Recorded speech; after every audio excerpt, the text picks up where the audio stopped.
Welcome back. You're on the money. We're discussing the UK's fantastic music industry. Is streaming the friend or the foe of creative artists?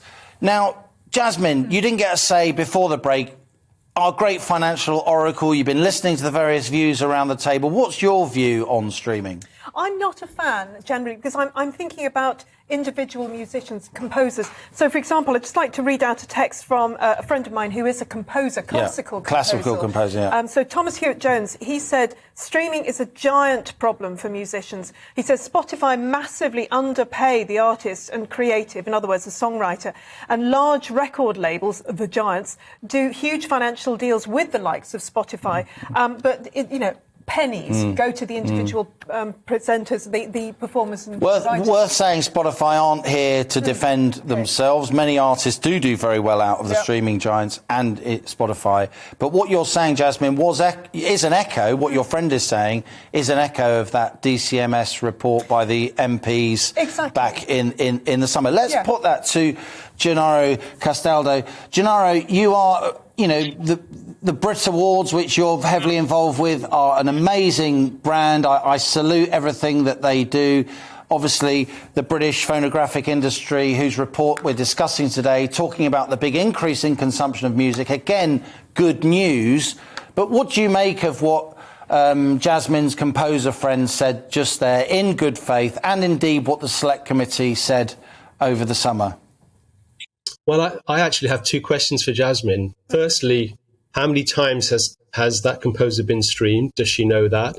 And also, under the CD era, how many CDs did he sell? So people keep saying, "Oh, we're not being paid enough," but everything is relative. It depends on popularity, and if you're streamed in large volumes, then the revenues will come. They'll come not just for you, but for the labels, the publishers, everyone involved in the music ecosystem. I made the point earlier that to just get into the top 40 chart in 1 week, you need 1.4 million streams. And I often hear artists saying, "Oh, I've been streamed hundreds of thousands of times." I mean, as much as that's great, I'm afraid it's just not enough, given that everyone's earning micropayments, to generate the level of income to sustain a career in music. It comes down to popularity, and that's generated by the fans themselves. But thousands of artists are actually achieving all of that. And when you spoke earlier about, would punk happen again? Would madness happen again? Absolutely it would. Just look at the incredibly diverse range of music breaking through in British music. James said, rap and grime. Dance music, mainstream music, pop, rock, metal, they're all thriving. They're all doing very well. They're finding audiences in the UK and globally. And if they're streamed in large enough numbers, then they'll get the revenues as well.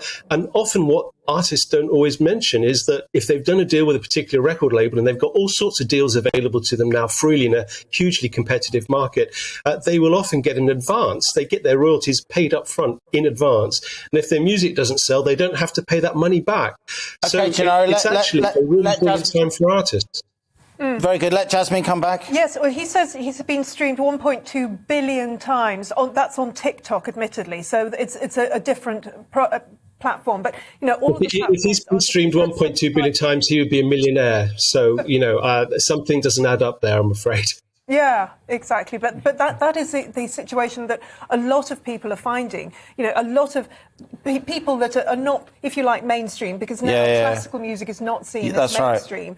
Right. And they are feeling that they're pushed to the side. And certainly, it has been easier for them when they could be live, when they could do the live stuff, and that hasn't been around for the last couple of years. But I think streaming in no doubt what we're all agreed on, and we'll bring Tom back in a moment. I want to go to James Masterton next, if I may, the music columnist. What we're all agreed on is that the lack of live music we've seen during the pandemic, the dearth of venues for live music, which have been falling for years and years and years, with fewer pubs, fewer halls where people can play, that is, bad for acts coming through. That's bad for the music industry, whether or not we have streaming or not. Let's go to back to James Masterton.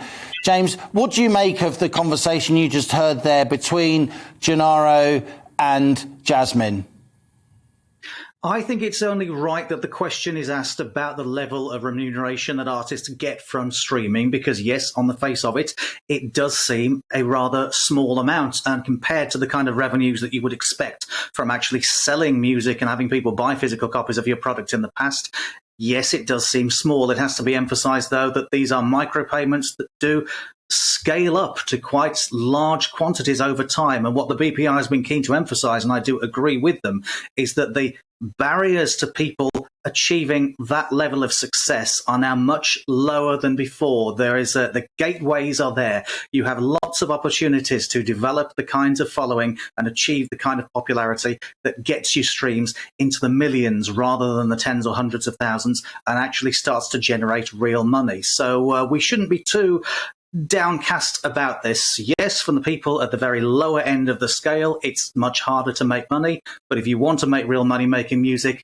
make better music, make good music, make music that people actually want to listen to. And more so than ever before, it's very easy to see who are the people who are popular and who are the ones that just need to try a bit harder.